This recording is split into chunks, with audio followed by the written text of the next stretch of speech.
It Hurt by H.D. Carlton, take 2. Is it really how everybody mistakes your weirdness for coolness?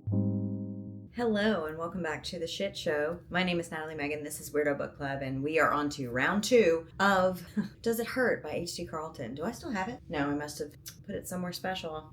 If you have not watched part 1, I suggest that you do that. It's not that you'll be missing any context or important information because there's none of that in this book. But if you don't want to just be plopped down in the middle of a part 2 and you would like some backstory and 2 more hours of me yapping, I highly recommend that you watch part 1, and it is linked below. I wanted to note also that everybody on my bindery has already gotten access to both parts 1 and 2, plus the full length version where there are no cuts. It's just a full 4-hour from start to finish review, just because I was traveling and I was having a hard time doing all the edits and stuff. And my editing software just up and decided, we're not doing this. We're on strike. It would not export. It kept crashing. I was freaking out. I was losing it. So I took a break. I took a step back and I returned when I calmed down. And so everything is fine, but it took me a little longer than anticipated and I apologize for that. But in order to edit it to appease the YouTube overlords, I had to take that extra time so that I didn't get demonetized. But I appreciate your patience and I'm excited to continue this journey with you. Let's hold hands. Also, since this is a part 2, it doesn't have my usual disclaimers, so I'm going to pop those in here. The first one is always the same. This review will contain spoilers, opinions, general shit talking. If none of that interests you, don't stay. You won't like this review because this is very much a I read it so you don't have to negative experience that I had reading it. So if you liked this book and or you want to read this book and don't want it spoiled, don't watch this. Also, don't stay if you're the author, friends of the author, diehard fans of the author that don't know how to behave when someone's opinion differs from you. This is also not a good spot for you. I mean, you can watch, you can stay, but you just might not have a good time. And what's the point in that? Life is so short. But if all of that sounds good to you and you've been here before and you know the deal, then let's get going. All right, I have my lunch because I have an hour and a half before my kids get home and I need this done. This is already going to be a nightmare to edit. So chapter 16 is Sawyer. I'm going to let this cool down a little bit. I'm having tomato soup. She's having a spicy dream about Enzo. When he wakes her up by smacking her in the face, he thrashes around in the night. She then says, oh, he must be having dreams himself. Great, now I have blue balls. Literally, I would never say something like that, so I just need you to know that those are her words and not mine. She punches him to wake him up, and then he freaks out and pins her arms above her head and is like, what the fuck? And she's like, you woke me up from a nice dream. And so he asked what the dream was. I'm exhausted from how boring this is. She's like, a sex dream. There is no reason that you had to tell the truth. You could have just lied. You could have just said, you woke me up because you hit me in the face. You didn't have to say any of this, but okay. Anyway, and so he's like, is it about me or was the dream about me? And she's like, no, And he's like, whatever, I can smell your box from here. Get away from that. Her glowworm coochie? You can smell it from here? See, okay, sure. Thank you for saying that. So the sound of chains, once again, interrupts this really hot charged moment, or so I'm told. Except it doesn't, so he just continues to paw and touch and say more random things in Italian. He keeps going and she's damp and he rips her shirt off. Her nipples could probably cut glass in this moment if I had to guess. So they have this little moment where, he's like asking her about the dream. She'll share a little detail and then he'll do it. Whatever it is that he was doing in the dream. How fun. It's hot, can't you tell? My motor is running.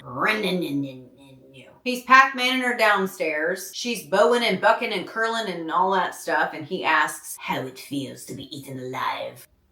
Like this. But she doesn't say that. She says that she would rather him fuck her to death. He whips it out. And upon seeing it, she asks what it's like to be God's favorite. And he's like, I don't know. You can ask him when I send you to him. He slams into her and we're having fun, and this is literally just upright missionary position. Like, give me a freaking break. Oh God. Can you see him, baby? Ask him for forgiveness. Why? Because you worship me now. Then he pops a finger inside and atop his ding-a-ling and curls it upwards, and oop, that silly pee-pee feeling is back again. You are going to comfort me, Bella. Is she even Italian? Her name is Bella. And you are going to fucking paint me in it. If I am not covered, then I will make you do it again until there is nothing left of you. Even if squirt gunning, such as this, was something that got me going, I find nothing sexy in the way this is written about. Like nothing's going on. Not to mention that the first time they did it, again, they were in a body of water soaking wet, and she's like, oh, I'm so embarrassed at how wet his hand is. Like, bitch, you're in a waterfall.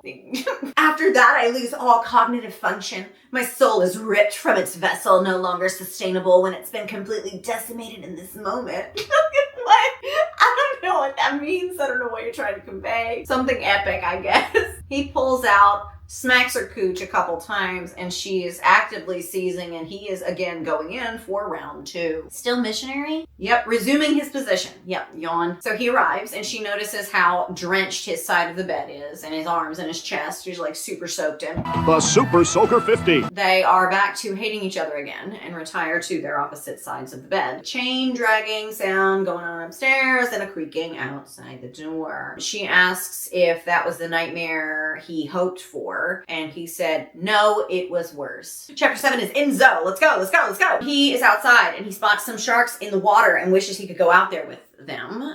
Go. No one's stopping you, please. Please go on. Follow your passion. Follow your bliss. Do it, queen. Yes. Syl shows up and they talk sharks. And Enzo knows that he heard them last night, the sick fuck. You're in his house. You are the one who is sick, fucking in a random stranger's house with a person that you literally hate and apparently are set to destroy. At some point, I guess. They talk a little bit about like the lore and his family and whatever, and oh, there's a storm coming in, so we better head inside. And Sylvester does, leaving Enzo to pout on the beach, but not before he tells Sylvester that he's not to touch him or Sawyer again, because he like puts his hand on his shoulder or whatever. He shakes his head and goes inside, like whatever. So Sawyer wanders up and they have a conversation about what he did was up, but he's like, rawr, I'm a villain, but so are you. He doesn't feel bad about what he did, so he's not going to apologize for it yet. He also can't get last night out of his head. I haven't been able to get last night off my mind. See? I told you. Replaying it over and over in my mind. And I said I'd never fuck her again, but in my weakest moment I gave in. The nightmare of my mother abandoning me on those damn steps, laughing as she drove away from me, was fresh in my mind. Hi. Wow, that's a lot of info. And we have mommy issues hot on the scene. Who is surprised? I want to see those hands. Raise them high.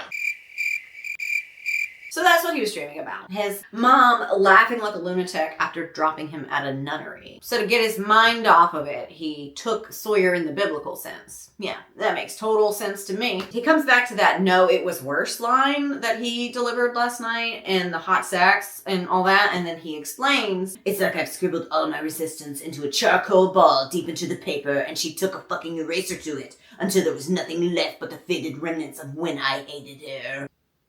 What? It's like I've scribbled all my resistance into a charcoal ball deep into the paper. You've scribbled your resistance into a charcoal ball into the paper. On the paper, you know? Because if she's erasing it, you know, it's on atop the paper. I just don't really understand why. This is a horrible analogy, and it's stupid, and I hate it. So, yeah. Anyway, they talk, and she's pleasant, but he's mean and angry. So she starts to cry, which, you know, we've done this 30 times. She weakly defends herself with no real explanation, and then they go back to the lighthouse where Sylvester sits and invites them to drink with him. So yeah, they toss back a couple shots of bourbon and get to know each other. It's about damn time. In a minute, I'm gonna need us in the middle. She asks how Sylvester lost his leg. Apparently it was a kingfish, which is just further illustrating just how talented this bitch is, because she was in there just skewering them left and right, and he got skewered by them and lost his leg. Wow, she is so impressive. So Enzo and I are angrily pouting that we're still trapped in this nightmare, literally. She asks about Syl's family, and he tells us stuff that we already know, so I'm not going to do that again. And then she asks Enzo, Mr. Perfect, about his perfect life. So he spills about his mommy issues in the nunnery and all that stuff. How he spent his childhood just waiting for her to come back. If she thinks she's the only one who suffered in life, she's got a big storm coming. Honey, you've got a big storm coming. He didn't say that. Well, she's got two. One outside and one inside. Syl then asks about her life, so she throws back another shot of bourbon and spills. This is the lore drop of all lore drops. Apparently, Mommy and Daddy liked Kevin better. And Kevin grew up and became a cop. This is all in order of how she tells it, okay? So Kevin grew up, became a cop, and his cop buddies all share the same morals, so another shot. Kev didn't like the attention that she was getting when she started growing up, and so he turned everyone against her and started assaulting her when their parents were gone, I guess. But it's cool because he and his cop buddies can't find her now. That's why she's on the run. So I don't understand this. You have to be 21 to be a cop, and they're twins. Why were they living at home? She says that they were friendly up until middle school, and what do his cop buddies have to do with this? I don't know, nothing. And then what does being a cop have to do with any of this? I don't know, nothing. But it isn't until that she spills this stuff that Enzo starts to see a strength in her for all that she's endured. Syl's like, you can stay here with me, and Enzo is practically bursting with rage. It is literally seeping out of every pore on his body, so he helps her upstairs because she is white girl wasted. So I really don't understand how her brother, seeing that she was getting all this male attention in middle school, so he started assaulting her, raping her as children, would lead to the cops caring. What is that? I don't understand what they have to do with one another. Sure, I can make those dots connect on my own. Okay, so he started abusing her as kids, and then he grew up and he became a law enforcement agent, and he has a lot of friends in law enforcement. And so there's not really a lot of options for her to come forward, tell her story, and be saved from this.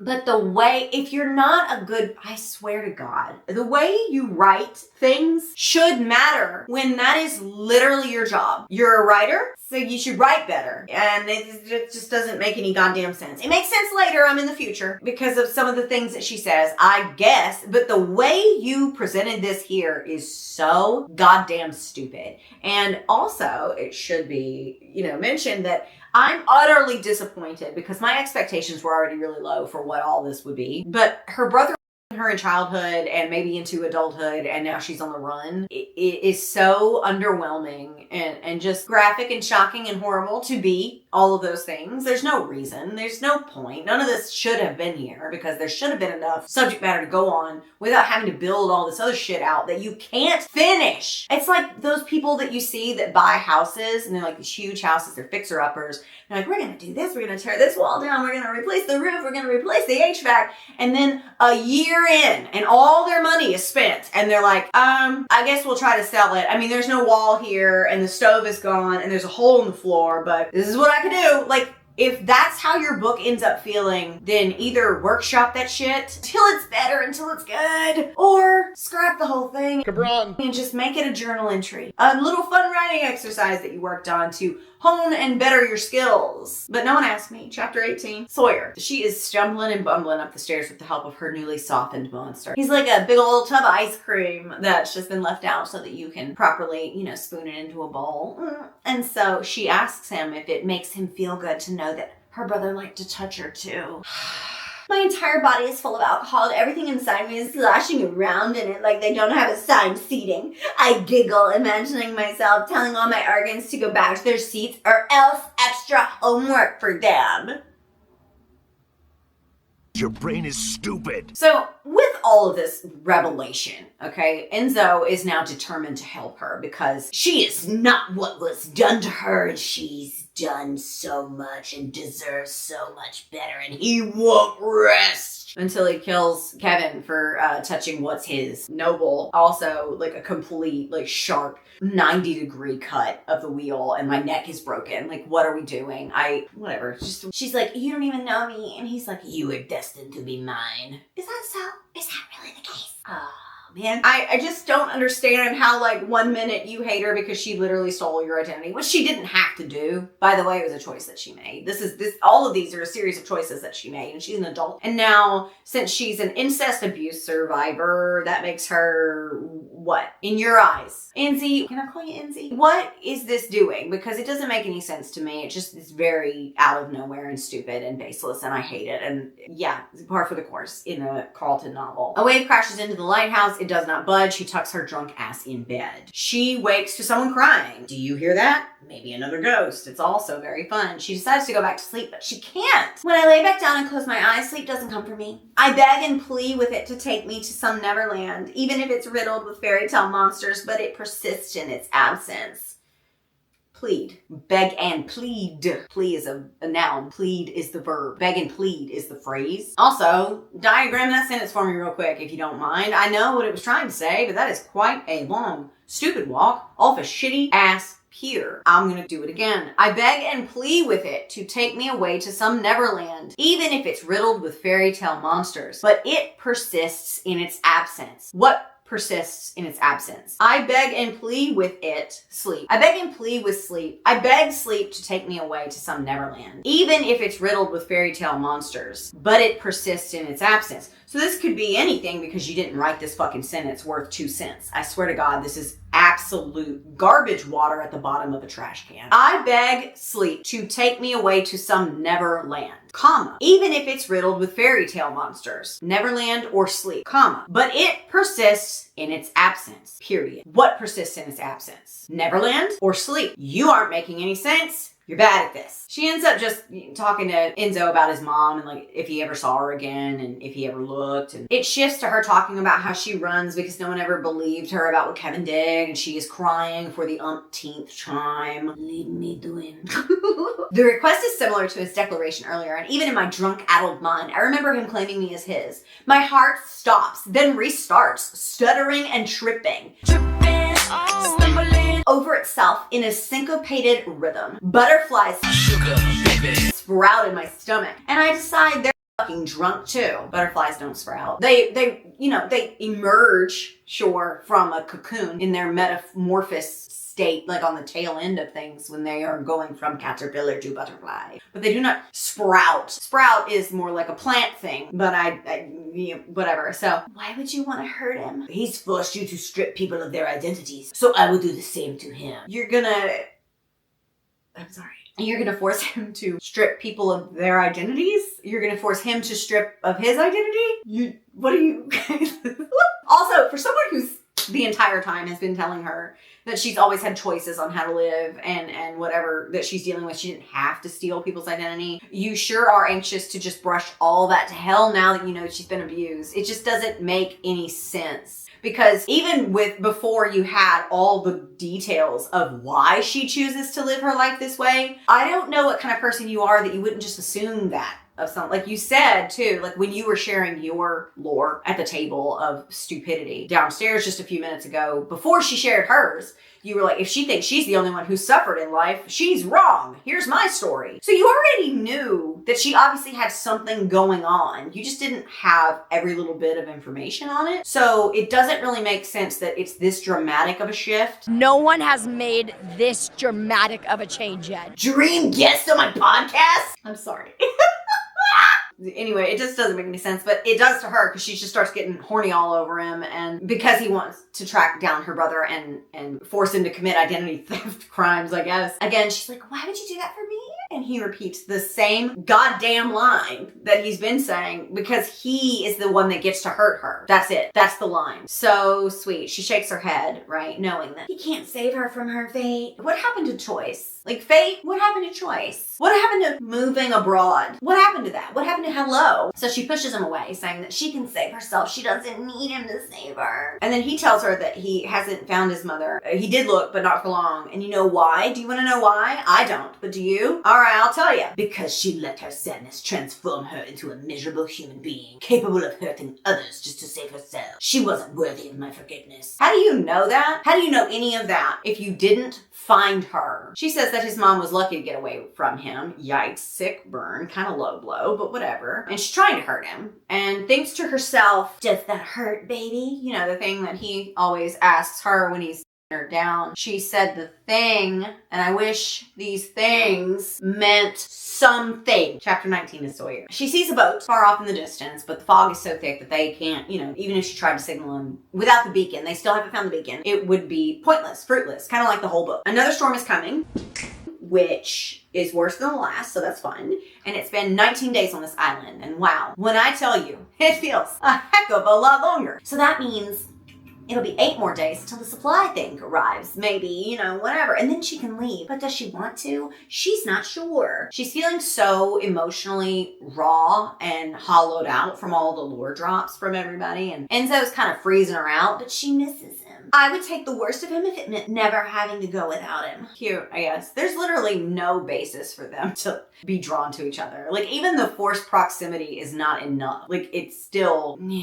She's, again, loaded on vodka. And I'm really glad that knowing they don't have enough food to go around, but they have plenty of spirits. Get it? This and, spirits. Yeah. So she's in the cave and she's drunk and she's stumbling around and she's talking to the glowworms, as one does. She ventures further into the cave than she's ever been before, unscathed somehow, and she looks around with her little flashlight, hoping that there are no vampires or aliens with a taste for blonde girls down there. It's box dye. So she wishes that she was a glowworm as she walks, and then she looks back and twists her ankle, goes off balance, and smacks into a rock. The end. I wish. Chapter 20 is Enzo. How many chapters are there? 30 something. God. And an epilogue. We're blessed. Chapter 20 is Enzo. He's back at the lighthouse with Syl, asking if any women died here too, because he keeps hearing crying in the night. Dangerous criminal people cry too, But okay. Enzo has also apparently been reading Wuthering Heights, and he can't find his copy of the book anywhere. There may be more going on here than Syl is letting on. Yeah, joy. We all know that. Subtlety is not canon in the Carlton universe, and I know that, and I'm still shocked at how everything feels like a blunt object to my eye socket. So his daughter Trinity died there. She was a teenager. Apparently she wanted to leave. They wouldn't let her. This is the only home she knew. So she killed herself. She hung herself outside. And so later on, wrecked with grief, Tristan, Raven takes Trinity and they leave. And that's why his family's gone. And he never sought them out because the lighthouse in the island is all he's ever known, kind of thing. This didn't make sense to me at the time because I know they have books and stuff, but she doesn't really have, if she's been born and raised on this island, all of these children were born and raised on this island, then they don't have an outside perspective strong enough to pull them to want to leave. They would know that maybe there's other things out there from the books and the stories and stuff, but they don't really have anything to go on, do they? It's just a strange thing. So that was a red flag right away. But whatever. He's here. He's not going to look for him. He's never cared enough to leave. So for some reason, this makes him Enzo think of Sawyer. But no, she is not going to wiggle her way into my brain like it's an apple. She lied and my mom lied and fuck them both. Oh, okay. Yeah. Could do with some therapy there again. He thinks back too on his rage towards Kevin again, which we're rolling through this. He's employed by the police force, correct? I literally don't know why you didn't just move to a different country and block him and everything. You can get some therapy, you can get, sometimes justice comes in the form of living a good and safe life away from the people who hurt you. And that's not always the best kind. I'm not saying that there is a good or right kind of justice, but your options are kind of limited here on what you can do as far as maintaining some sort of life that you're proud of that has quality to it. And he has a job. He's employed. He couldn't just continuously hop on overseas red-eye flights and come plague you or bother you or harass you, assault you. I feel like that would ruin his life if he tried to do that. But you know what? It's none of my business. This is the plot that we've been given, so eat up. Enzo leaves the lighthouse and he goes to find Sawyer and he calls out to her, but she doesn't answer and he's got this feeling that something is just wrong. So he calls again urgently and then he's off to the cave to save her, but he hates her, but he's got to make sure she's okay. But she's his little thief, but he hates her just like my mother. It's a lot going on. But anyway, he goes into the cave because he has to find her. And he goes in further because she's not where she usually is. So he ventures further into the cave, calling. Still no answer. He finds her on the ground, rushes over, wakes her up, calls her baby, cradles her, and gets her out of the cave. Cliff notes, you're welcome. They banter. See, she's fine. She's fine. She's like, you're the devil. If I'm the devil, then she is Lily. Sick biblical burn. Wow. They're back at the lighthouse. Syl wanders up with the first aid kit, catches him up to speed or whatever, and then he takes her up to their room. She spills that now they're even.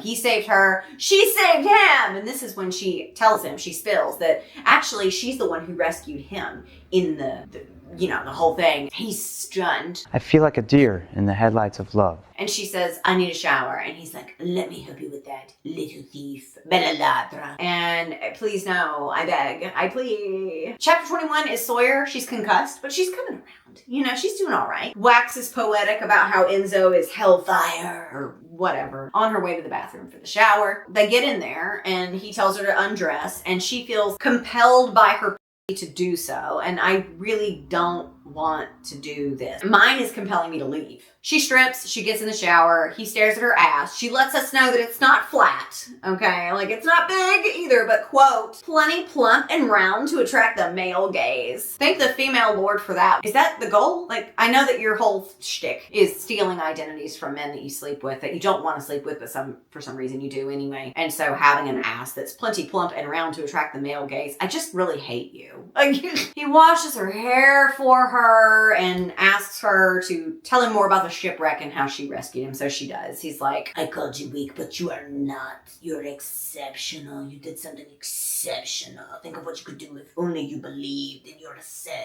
Barf. And also, like, yeah, she paddled really hard. She emerged. She found him. He wasn't awake. She dog paddled them with like a board or something she was floating on back to shore, which is exceptional. I'm not saying that it's not, but I'm saying I hate this. That's what I'm saying. I just want to be clear. And I'm so glad that we're all just better people all of a sudden. And just, I love it. And it makes total sense. And it was organic and it unfolded in such a way that felt real. He tried to drown you and let you get eaten by sharks while f***ing you atop his boat. Who gives a fuck if all of a sudden he's decided that you are more than your mistakes? I don't give a shit. He isn't more than his mistakes, I'll tell you. But I mean, his mom did leave him and that'll mess you up. Total abandonment causes serious deviant behavior. Certainly fucked you up. It made you have sex with a psychopath. So he's bricked up watching her soap, lather, and bathe herself. Cooch and all. Prescription strength medication directly to the yeast infection. She's a little horny too. So she's starting to like, and he's like, listen, don't, you have a concussion. And she's like, it won't take long. It takes long for you, not me. I know what I like. And he's like, oh yeah, prove it. Wow, we just really tossed her concussion care plan out the window. See ya. No, it was nice having you. She doesn't show him though, claiming that she's tired, so he leaves her to finish up. And when she gets back to the room, he's sitting there with a penetrating, heated gaze aimed right at her. I stop short, nearly wheezing from the sight. It feels as if I can... What? It feels as if I can hardly expand my lungs past the size of a strand of hair. What? What? He asked her if she would keep lying to him if he never caught her, and she was like, I'm a runner, that's what I do. She's a runner, she's a track star. And he's like, close the door and come here. So she does, and she does. He pulls a Jack Burns from Meet the Parents and starts establishing a baseline for like her telling the truth versus her lying. He's like a human lie detector, I guess. He asks for a lie and like looks at her eyes, and then asks for a truth and calls her a good girl. Another lie, he touches her, he watches her. Her nipples tighten, literally painfully, I'm sure, and she should really see a doctor. I'm not one, but I do have nipples, and I can say that this isn't normal. I have nipples, Greg. Could you milk me? No, but she can milk his. So that's, yeah. So now that he has a good baseline established, he can tell when she's lying. So he uses that to start a sexy little game that no one asked for, least of all me. And he takes off his breeches and unleashes the beautiful, lethal cock, long and thick with veins roping throughout the hardened flesh. Hi. I know that this is not the biggest issue that we've faced together today, but flesh isn't hard. That's not what is hard. Roping throughout the hardened flesh. The flesh is still soft and pliable. Can you imagine if the skin did get hard? It's hard because it's... You know why? What am I doing? What are we doing? The skin is still soft. It feels like a Pizza Hut cheese stick with the cheese peeled off, okay? And now I've ruined breadsticks for you. Great. Now you're mad at me and you're gonna log off and you're never gonna come back here. Well, I'm sorry. So now they are in a jerk-off competition with each other. So they're doing each other themselves while watching each other to show each other what they like, you know? And it's like super sexy. He knows that I don't need to demonstrate how to make myself come any more than he needs to. Enzo and I, we're not very compatible, I think. Yeah, just hold on. Hi. In 7th grade, when we first started to learn how to write essays, 7th grade, okay, they told us about how, like, when you're writing a persuasive essay or an essay that presents your opinion, you don't have to say, I think, right? And like, obviously this is a novel, it's a little different, but she is literally thinking. He knows that I don't need to demonstrate how to make myself come any more than he needs to. That's a thought she's having. Enzo and I, we're not very compatible, I think. I know. I knew that you were thinking. Didn't have to put that there. We speak different languages most days, and it's a constant battle of figuring each other out. You don't speak different languages most days. He speaks mostly English with the occasional Italian word or phrase tossed in. But when we're stripped of our clothes and our bodies are doing the talking, we understand each other as if God was never angry with humans and separated us by the way we move our tongues. So thanks to my husband, because he told me that this is a reference to the Tower of Babel. And I never would have known because I don't care. But yeah, it's stupid still. Even when you know the reference, it's still stupid and horribly written. But when we're stripped of our clothes and our bodies are doing the talking, we understand each other as if God was never angry with humans and separated us by the way we moved our tongues. Okay, when we're like this, the way we move them is the only thing that makes sense. Yeah, great. Thank you for sharing. They're off to the races, and it's a close one. Oh God, he asks for another truth, but like kind of busy here. You know, like focus. She asks for one too, though. So tit for tat. Hers is that she still feels dirty from what happened to her, and his is that he likes her.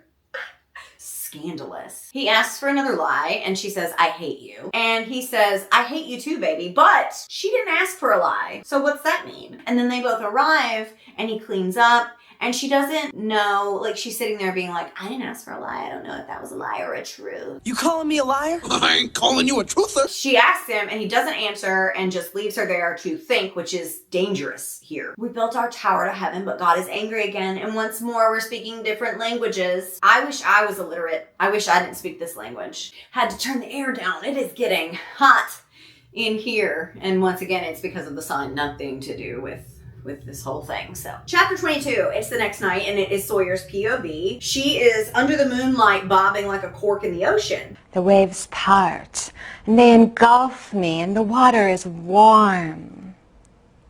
They avoided each other all day and now she's a cork and all of a sudden he's there also. He asks her what she's doing and she like contemplates the existence of a female deity goddess above watching over them and then asks if he believes in aliens, and if he thinks that she'd be happier on another planet.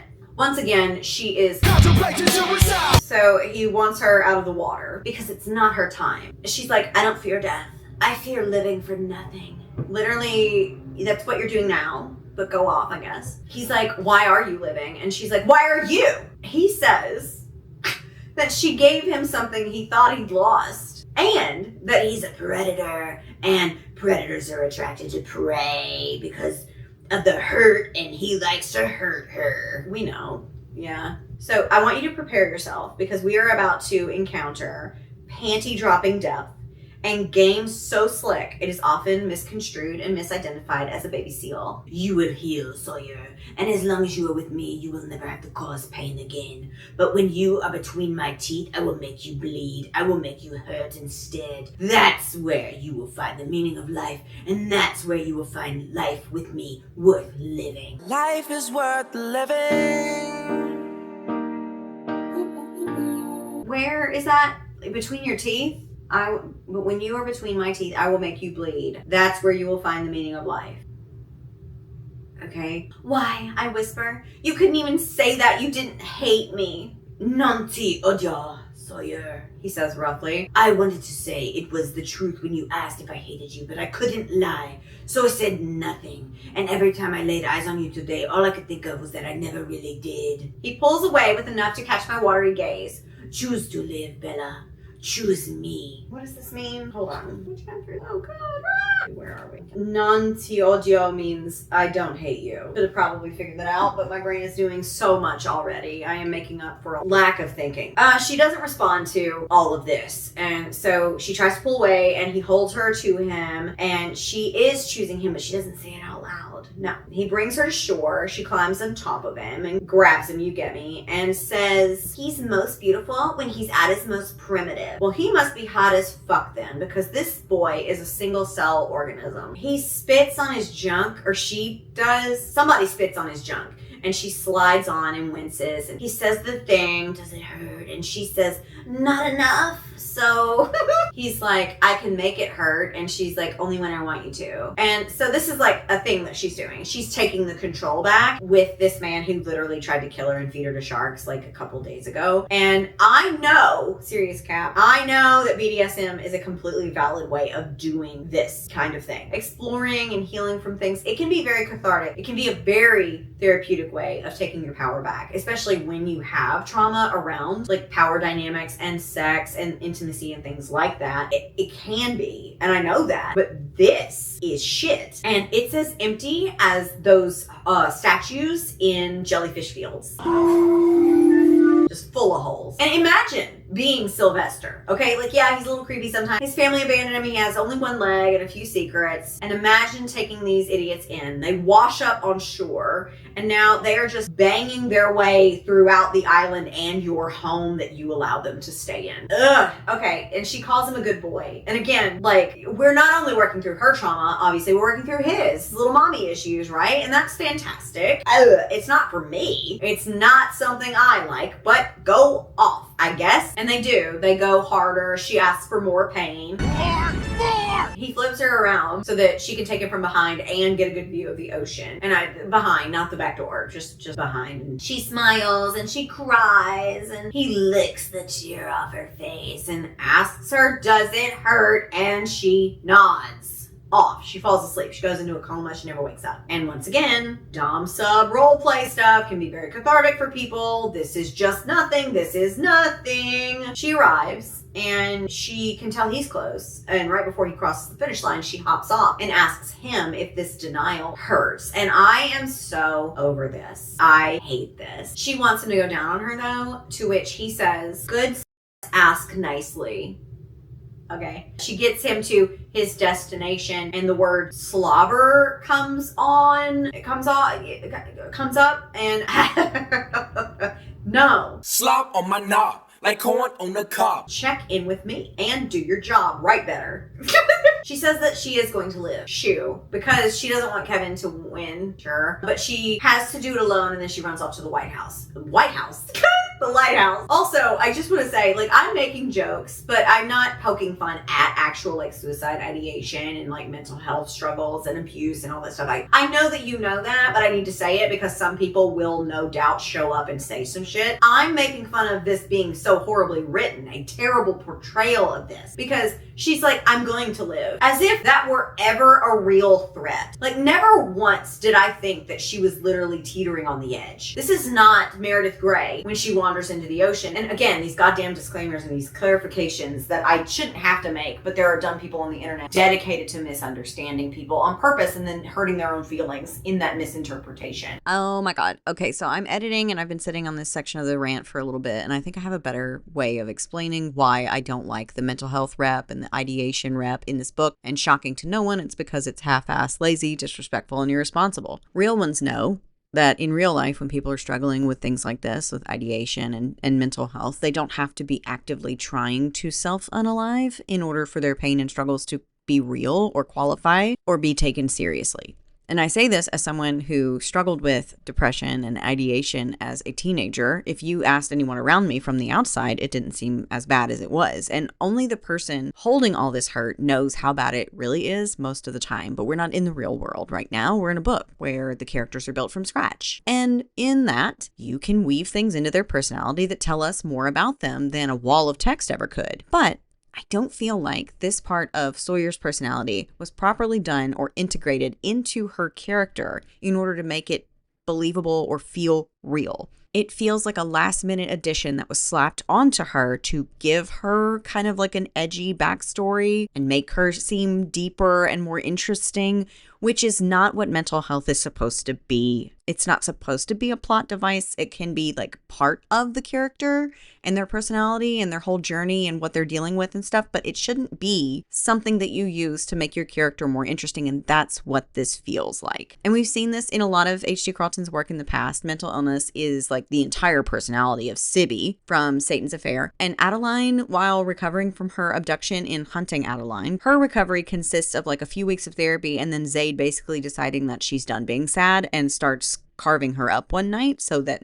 her scars now just remind her of him instead of the abuse that she suffered. And that's not how that works. And neither is this. All of the stuff that Sawyer's doing, talking about like waxing poetic with a good dick stranger about what kind of cancer she's going to get from the cigarettes she's smoking, making these really horrible decisions, all of it could be seen as a cry for help. Yes. But if you aren't properly fleshing out and presenting your characters, warts and all, to your readers in organic, believable ways that show that you put more thought into them, then it's just like, oh, she's a criminal and she's big sad and she might die, but she doesn't because she likes this man who fucks her really good. Like, it feels very cheap. It feels very lazy. And as always, it feels irresponsible. And that's really what the problem is. So I don't want to diminish anybody's real life struggles, and I understand it and I see you and your pain is valid. And that's not what this conversation is about. This conversation is about mental health and suicide ideation portrayal in literature, in media, and why it's important, because what could have been a really important vein to her character running throughout the book and a way of being seen in this character for someone who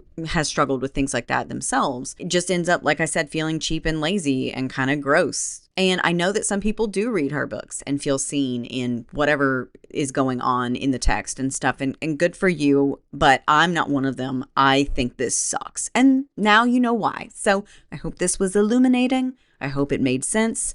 And yeah, let's get back to it. Jesus. Okay, I'm done. That was such a tangent. I'm so sorry. So chapter 23 is Enzo. So he and Syl are sitting around downstairs, I guess, shooting the shit, and they're talking. And Sylvester's like, you know, if she does choose to stay here, I'll take care of her. And this just really angers our beloved Dreamboat. Get it?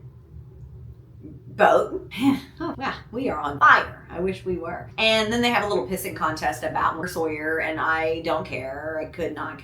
I am, what was it? Like, the people who brought you hardly care enough to give a shit, or whatever. I don't remember what she said. So he goes upstairs, and she's asleep, so he doesn't wake her, and he grabs one of those lighthouse history books or whatever, and he starts to flip through it. And now they're both trying to find the beacon. Like, how are they both looking for the beacon and not finding it? Like, I looked up pictures of, I'm getting ahead of myself. Like, I just don't understand how it can be this difficult. And they were looking for the beacon separately, but now they're looking for it together. I guess they're going to team up, right? So she does wake up, and she tells him that she saw a boat the other day, but the fog was too thick, and they need to find this beacon if they're going to get rescued. And she is thinking of staying here, and he's like, absolutely not. They argue about it, and she's like, I don't deserve to live anywhere else. And he's like, I will take care of you. And then finally he kisses her and says that he doesn't hate her in English and that she should come back with him. You can work for me. She says, no way, Jose, to the Shark Tank job, which makes him laugh. She's like, ha ha ha ha ha, again, because his laugh is so nice, I guess. But she does manage to get an apology from him, so that's a win. You know, apologizing about like almost letting a shark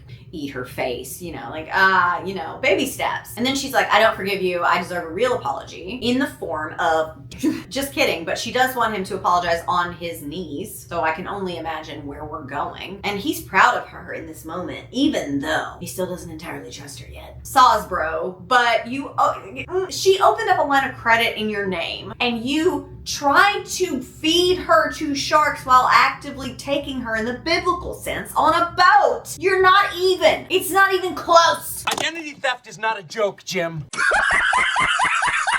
He stands towering over her itty-bitty, tiny frame, looks down at her hair cascading and reminding him of the ocean. Allow me, yeah. Her blonde curls are wild around her face, falling past her heaving chest. It reminds me of when a wave breaks and forms the perfect curl that surfers strive for. There are so many of them within the strands of her hair, and I want to dive between each one. What? Like a Honey, I Shrunk the Kids kind of thing? What are you wanting to, I don't understand. So hold on. Her blonde curls are wild around her face. It reminds me, they remind me, her curls, plural. They remind me of when a wave breaks and forms that perfect curl that surfers strive for. Okay, so we've got a curl. We've talked about curls. Okay, so we're talking about curl. That's the object, subject, whatever. There are so many of them, curls, within the strands of her hair, and I want to dive between each one. There are so many curls within the strands of her hair. This is so bad. This is embarrassingly, mortifyingly bad. Horror is one thing, but forced to live bad right? So he drops down to his knees and apologizes, and knowing that he's falling in love with his little Bella Ladra. He says nice things to her, tells us how tiny she is. Yet again, no one asked. Tiny, but fucking resilient. Though she be little, she be fierce. Enzo, probably. So he's saying he's sorry, and he says all these nice things that he now thinks and believes all of a sudden because of her recent victim status that was revealed to him. But it still isn't enough. She wants him on his knees. He has to kiss her favorite toe. The coffee's gone. It's time for me to make another one, I guess. He does. He gets on his knees and he drops down and kisses her favorite toe and the rest of her toes for good measure. Might as well. You're already down there. He offers to crawl to her and to worship her like she deserves and to tote her around on his back, carry her around. I don't know. I don't get it. I don't really want to play horse owner and horse, and I hope that kink's not in here. She calls him a good boy again, because of course she does. And they are both so haunted by their past and the people who hurt them that they're gonna lean into each other and heal. And that can happen. That can happen. Yes, but this book sucks. There's some more touching and talking, and I'm tired. I'm almost out of water. And I feel like I've done enough for this chapter. They both agree that tomorrow they'll work together to look for the beacon so that they can both get the heck out of here together. He goes down to get her some meds and some water for her concussion and tells her to pop some pants on because he can, quote, smell her pussy from here, to which she says, "You are so sleeping on the floor tonight." And I just have a question. There has been a lot of talk about how potent her smell is and how resilient it is. Like, he literally said he washed his hands multiple times and he can't get the smell off. And I want to know, at what point should she be offended? I feel like I would have already reached that point. At a certain point, because when you're mixing it up, sure, the smell of arousal is present. I understand that. And they just, blah, blah, blah, blah. But there's so much commentary on the staying power, the range, the reach of her smell, that I can only assume that she has an infection of some kind, because all smells are good smells, as a proud owner of a snatch myself, but there are also some smells that indicate bigger problems that you need to seek medical attention for. The new monastery. And so this is it's just a lot. You're saying this often, and I would start to feel a little wary. I'd be like, should I be insecure about this? Is this something that I need? And it makes sense that she would have an infection. She's trapped on an island. They just had sex in the sand. God knows where those little kernels went. Kernels. And she's also limited to the clothing that she has. She's wearing the same bikini bottom as underwear every single day. And I don't know, some days she might go commando. I don't know what she's up to, but it makes sense that she would have an infection. So maybe pipe down on the smell commentary. It's a lot. I'm getting hot and I was going to change my shirt, but my shirt is cute and it matches my makeup. So I just changed into shorts instead. So if you think I'm not wearing shorts, I hate to break it to you. Also, the sun is hitting my disco ball, so now we have little lights behind me. So how fun is that? We're having fun. I am trying to make this fun, at least for myself. I know y'all are probably having a good time. And if you are, this is a great time to remind you to like the video, share it with a friend if you think they'd like it. Really helps the channel out, helps me grow as a human and as a creator. And as you've seen now, you see what kind of great things can come from my growth, right? We wouldn't be here together if there weren't 30,000 of you, right? So yeah, let's keep that momentum going. Chapter 24 is Sawyer. She can't sleep. She's concussed. And so she knows that she she shouldn't sleep, but she's still trying anyway and can't because there is crying coming from the ceiling. Enzo hears it too, so they're just lying there listening to someone cry, and that prompts them into a conversation about the afterlife and if Enzo believes in it, especially given his upbringing in the nunnery or the wherever he was. And he drops some more lore, like his dad died in a fishing boat accident. The irony is not lost on him that he almost met the same fate on their boat. His mom left, we know that. And at the nunnery, he was trouble. He gave those nuns hell. And, you know, there was a mother fairy, what? There was a nun named Katerina who took a shine to him. Like, so much so that after he left, she paid for him to get a visa and move to Australia and he started working at a bait and tackle to put himself through school. And that was when he was truly happy. He was alone and he was struggling and stressed, but he was happy. And I understand that. I also romanticized that little pocket of my life when I was like late teens, early 20s, and I was living a big 2 years or so there with not much to go on. I understand that. But I was unaware that nuns just have money to spare like that. But okay. And then I looked it up and I got some conflicting information about like the salary of a nun or lack thereof. Some people said that they don't have a salary, that all of their needs are met. And also like some of them do have a salary. I don't know. And so if you know, let me know so that we can learn together. I also know that some nuns take like a vow of poverty because it brings them closer to God or something. I don't know. I just didn't know that nuns had money like that. Okay, if you know, let me know. She was happy too. She shares this, that like before Kevin was abusive and her parents were no longer nice to her, you know, they were friends and she misses that. And I love pillow talk. I wish they said one single interesting thing in said pillow talk, but beggars can't be choosers. And I am a begging, I am a pleading.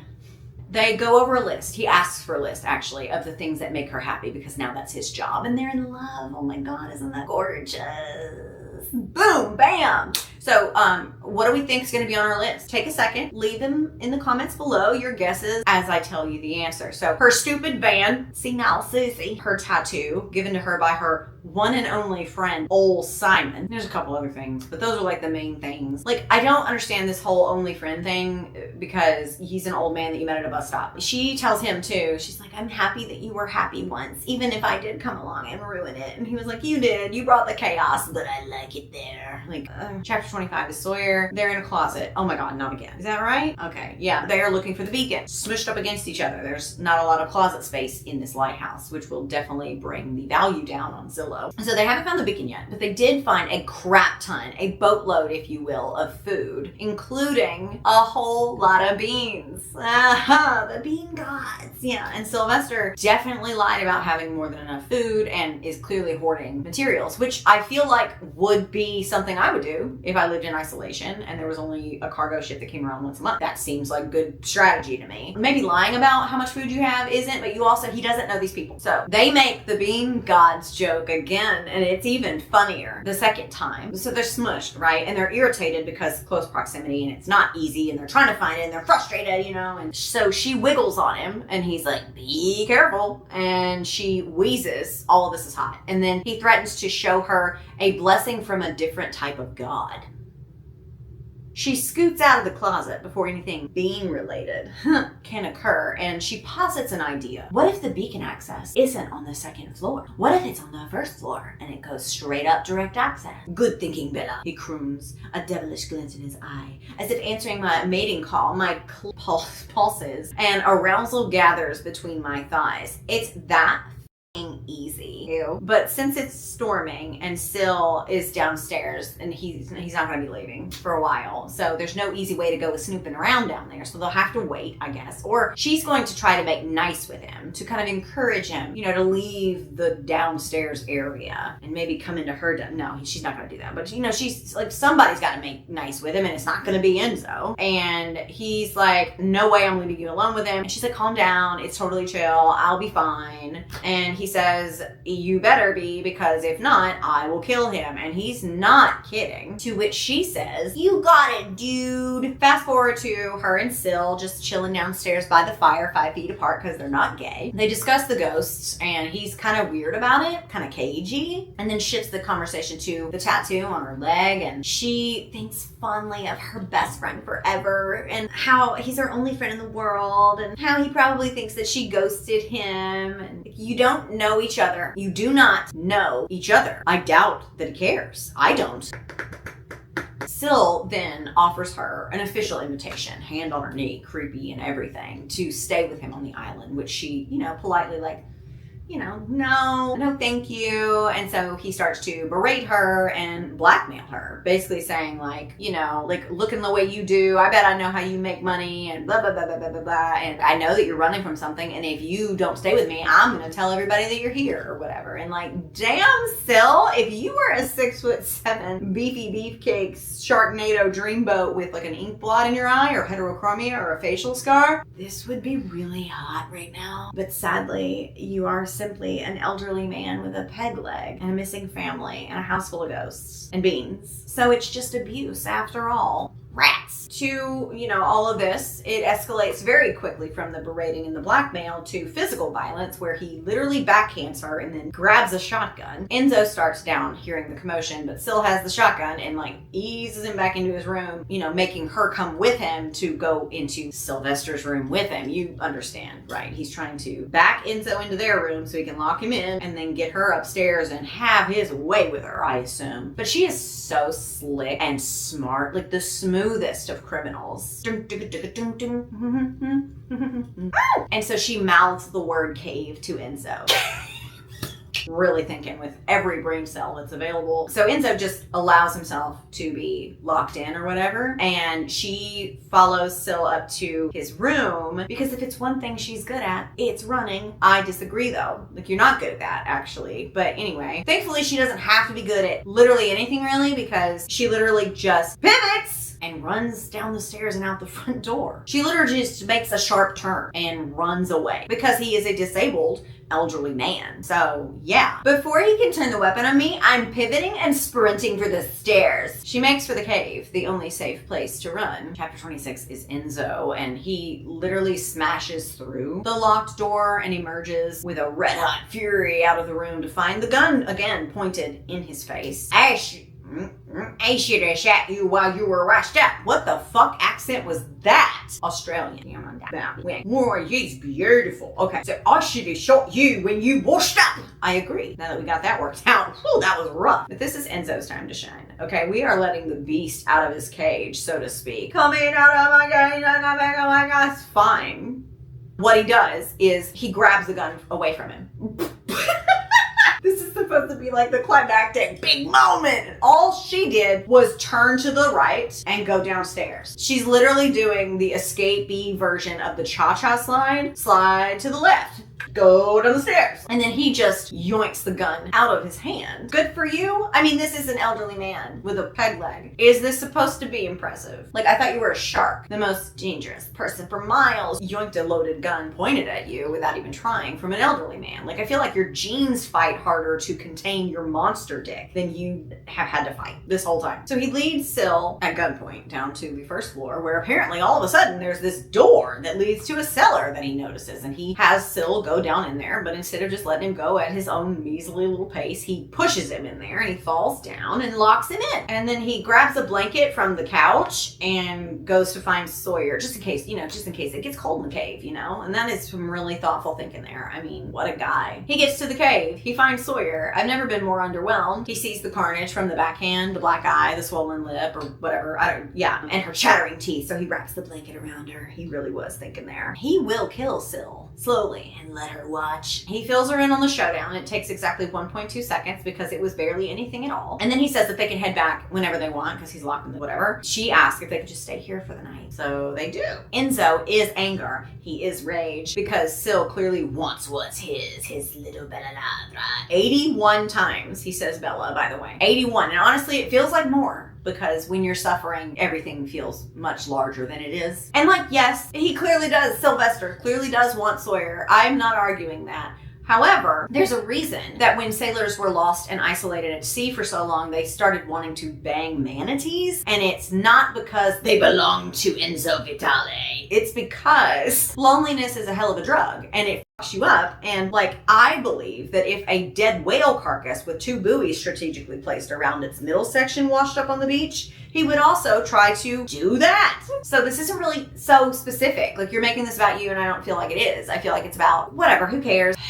But that's logic, and we cannot afford that. So instead, he just says, he wants you, Bella. Imagine how he would feel if he was made to watch. And listen, I don't have the correct pieces for this statement, but I don't think I could get it up if I had it with an elderly, peg-legged man watching me front row. I just don't. I know myself well enough that even if I was the owner of a threaded veiny beast or whatever, I know that that probably wouldn't, it just wouldn't work. But if he did do that and made Syl watch, then he really would have to kill him, because anyone who looks at his Bella deserves to die. She's like, what? And so he just yammers on about how she's always been his. I don't know. She asks him to tell her the things that he has been trying not to say. And he does, but in Italian. So it doesn't matter. Like, I'm going to paraphrase. Okay, so he cares for her. He shouldn't have said all those mean things about her. Now he's awake and he can't get enough. And, you know, that's basically it. I'm paraphrasing, and you're welcome. And while he's sharing, he's also exploring her and fondling and whatever. I'm sure that in real life this would be hot, right? I'm not gonna say that it wouldn't be. You know, a hot man whispering sweet nothings in a different accent while exploring me. Okay, I understand. I get it. I've seen Under the Tuscan Sun multiple times. But here, it's like a wrung out wash rag on the floor of a dirty bathroom. So, shocking to no one, they bang in the cave. In or around and near and submerged in the pool of water, which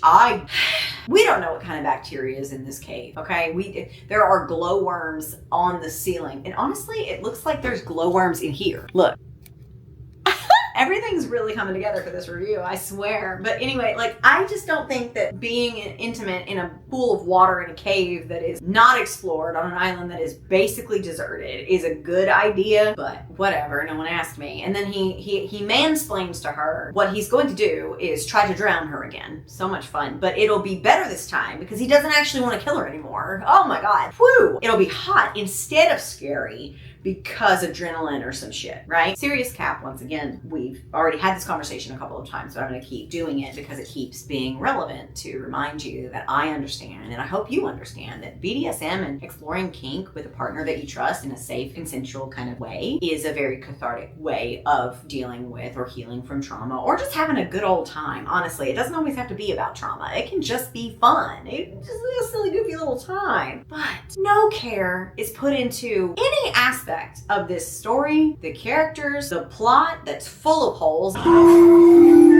And it's just, so like, just the same amount of the lack of care and consideration is put into the buildup and the relationship and all of this stuff. Like, you have to have trust for something like that, and they don't have that. But honestly, and I'll take the serious cap off, we're done. You know what I mean. But honestly, when you think about it, both of these people are so stupid, and they're both bad people. So, you know, I think these two idiots deserve each other. So anyway, he puts her on all fours at the edge of the pool, and then gets her to sit on his face, saying, "Now's your time for revenge, Bella Ladra. I drowned you once. It's your turn to drown me." Super soaker time. Bella is better!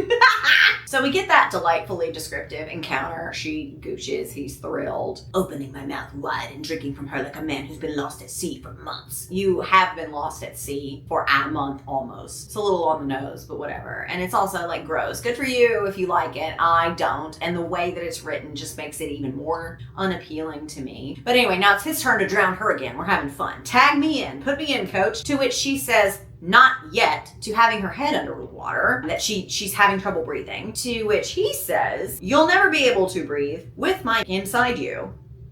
I don't really know what the two have to do with one another. Like, I understand, and I've heard in many romances like this, so big, it goes all the way up to my throat. Like, you know, but that's hyperbole. It's not real. It has nothing to do. Your lungs and your, like, breathing setup is different than your, like, cavity, you know? It's just not the same. But whatever. Anyway, he splooshes her on down into the water, despite her asking not to. And she is seen screaming underwater. He goes up and down with her a few times, all while she's still asking to let her breathe, and he doesn't. And that is, again, not how this works. Now, if it was done well, they would have established a safe word first. And that way, she could have willingly said and or withheld it at any given moment during the whole exchange, during the whole scene. But they didn't establish those boundaries. She's literally asking you to let her breathe. She's screaming underwater, and you are just submerging her head over and over and over again while fucking her. And I just hate this. And you and all of us, really, not you didn't do anything, but like I hate myself a little bit. I really do. How did this become my job? I don't know. And then she says, that's my limit. Then let me take you to a new limit. No. That's not how this works. Then he says to us that he positions her in a different, setup so that he gets a better angle so he can hit her cervix. And as an owner of a Honda Cervix myself, I don't want you cosplaying as a battering ram against, I just don't think that and if we're really gonna get into it, okay, and we're friends here. Are we? I don't know. So I've been pregnant twice, had 2 children. They're great. And when you near the end of your pregnancy, you start having to go to the doctor more frequently to check for dilation and, for the progression towards labor and to just, keep an eye on things, right? And one of the things that they did there was, I remember the first time I was literally 21 and I was laying on the table, which is already a very invasive experience, even just a pap smear, but I digress. And get your pap smears. I got mine a week ago. So this is your reminder. Love you. Anyway, I'm laying on the table. My husband's in the room. We're just having a little kiki with each other because I'm uncomfortable and he's, nervous. It's his first time doing all this as well. And so my doctor comes in and she's this really petite, beautiful black lady. I think her name was Dorothy or Dorothea, something like that. I don't remember. And she was like, okay, well, I'm going to check you to see if you're dilated. And I was like, cool. Sounds like business as usual. I've had a lot of stuff going on down there. She literally goes into the elbow. I'm on the table like this. And I got to tell you, it's not sure, maybe in a different scenario, maybe with a different buildup, maybe with an easing in, maybe if the environment and the partner that was doing this to me was a little bit more sexy and I was attracted to them and we were having a moment. Maybe. But I've also had sex a lot, hence the 2 children. And so I don't know why, I don't want it. I don't want it to do that. Why would I want it to do that? I'm so sick of this. So he puts her back under the water, because of course he does. Up and down and up and down. And she again asks for a second to recover, but he does not give her that. Instead, he dunks her again and literally says, she'll have less oxygen this time, but I want to fuck her while she feels like she's dying. If you want to dead, dying people, just say that. But no, this is so fun. That's what this is. It's fun and it's hot, and he's showing her how good it feels to live by fucking her while she's feeling like she's dying. Brill. That's Brill. She arrives, he arrives, we all arrive, hooray. No. His streams of fill her so that it's spilling out of her. So he starts scooping it. Scooping it and putting it in her ass and rubbing it all over her skin and tracing his name in it, and he fish hooks her again. God damn it, he does it again and says, mine. She says she'll forgive him now, and he says that when they're both ready to go, die, then they will drown together. Boo, hiss. Chapter 27 is Sawyer. They wake up in the cave and her back is shot. Well, yeah, you slept on little rocks all night. So, yeah, and you're almost 30? Not a good move, man. Enzo's already been up. He's obviously a morning person, so silly goose. And he went to the house to check on Syl, and he's not in the cellar anymore. So who knows where that fool waddled off to? Not them. But anyway, they can't stay in the cave because there's no food and there's no water and there's no bathroom. I mean, she could go over and pop a squat and pee in the corner, but once those beans start moving through her, that'll be a different story. And is there a rule this author has to include pissing, shitting, farting, boogers in her erotica? In her erotica, it's a smut novel. Someone needs to unpack it. It won't Be me. They head back to the lighthouse, and the incoming storm makes the lighthouse look more ominous than it usually does. And I want you to note how quickly and easily I just communicated that sentiment to you, okay? Just keep it up there. And I want you to ask yourself, or I'll ask you, did you understand what I meant? I'm sure that you did, because your brain is on. But at any point in this, if you switched it off, she goes on, and this is how she wrote it. The storm only makes the lighthouse appear more sinister. The chipped red and white rings around the building darkening the atmosphere of the island. It feels like I'm in one of those horror video games. I'm forced to go into the scary place because that's how I beat the game, but I know something in there will try and kill me. Every step is filled with dread, and it feels as if my heart is being weighed down by the doom headed my way. Again, my version says, the incoming storm makes the lighthouse look more ominous than usual. Her version says, it looks like a scary video game where I know there's danger, but I gotta play. I know. It's this thick, just like Enzo. And it could have been this thick. Just half it, cut in half. You know. She goes on to say more stupid things and over-explain things that you probably could have gotten on your own if you had been allowed to do so. And she explains that the air inside the lighthouse is thick and heavy like a weighted blanket, but not a comfy, cozy one. An ooky, spooky, scary one.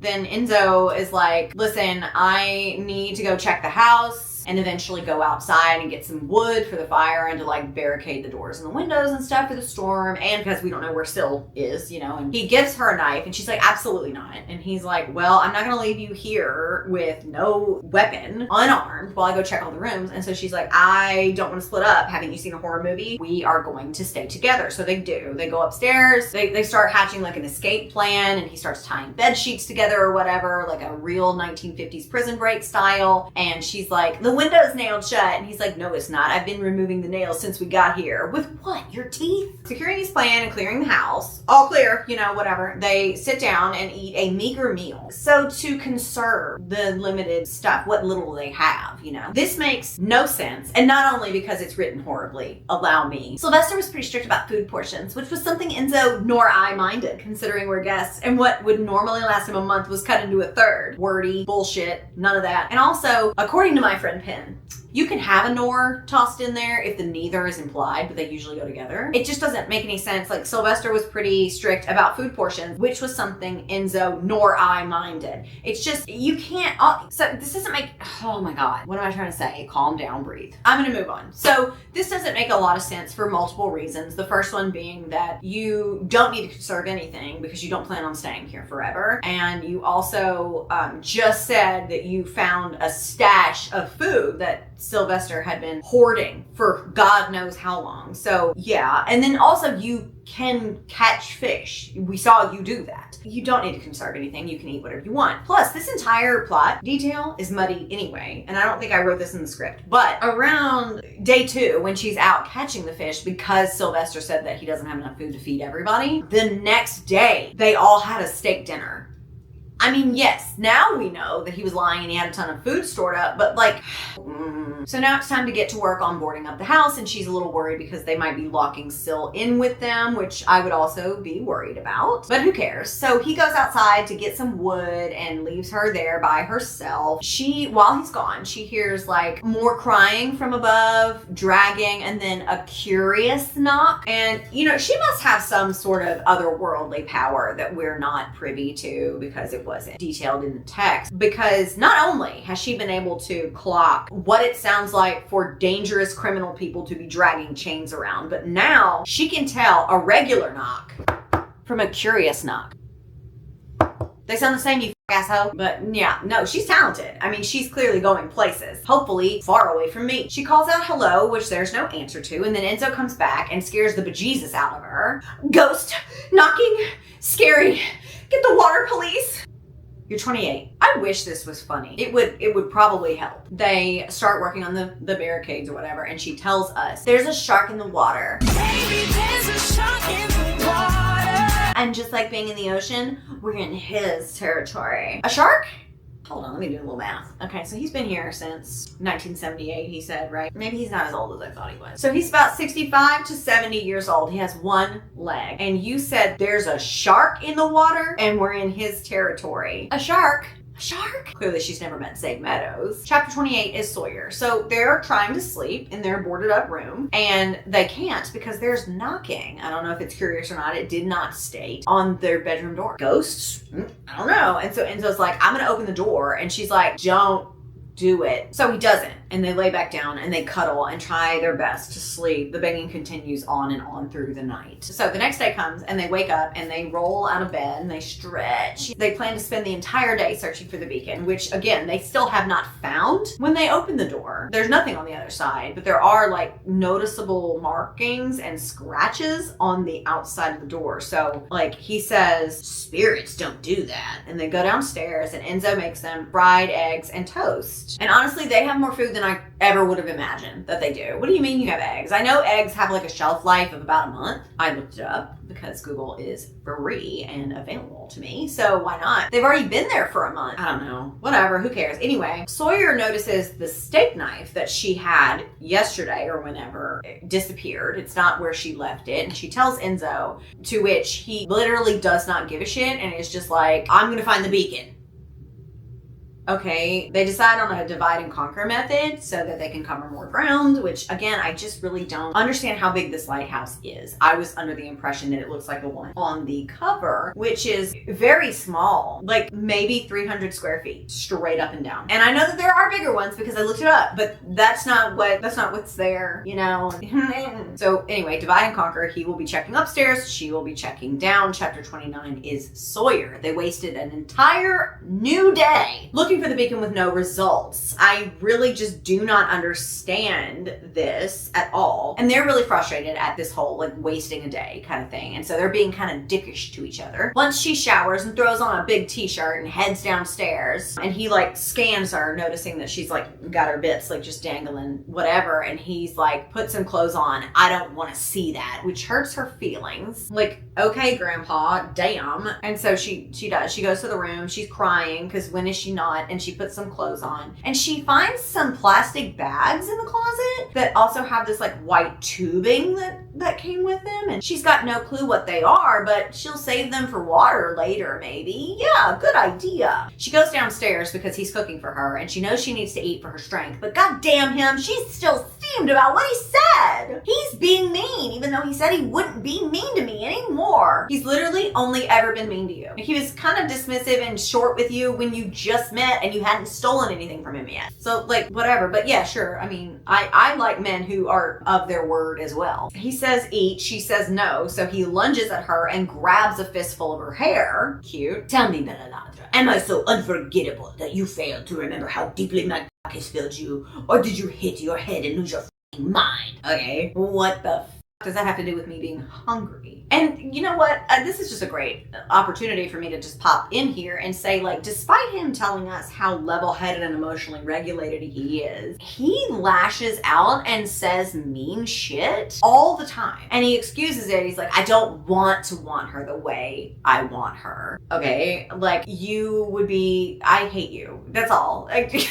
So anyway, the reason that he's so snippy with her this morning is that he found the credit card that she opened in his name in the bed this morning when he was changing the sheets. And first off, love a man who will help with the chores, you know, but also like you knew that she did this. But anyway, it felt like another lie, like she was hiding it and he still remembers that he can't really trust her. And the last time he did trust her, he got hurt. Blah, blah, blah, blah, blah. I mean, all of it is valid, sure, but like emotional regulation, you said you have it. She starts to feel bad and cries for like the 40th time. And he's like, nah, you don't get to cry. You hurt me. And he's like, I want to forgive you, but you have to earn it. Show me that you're sorry. Don't tell me. A note that I wish an editor had given somewhere during the writing process, but I digress. He calls her a siren and says that he will be feasting on her tonight and dips right on down to the Golden Corral. And this is funny, a double whammy, if I may, because golden shower, aka squirting, because it is, there's pee in that. Look it up. And Golden Corral buffet.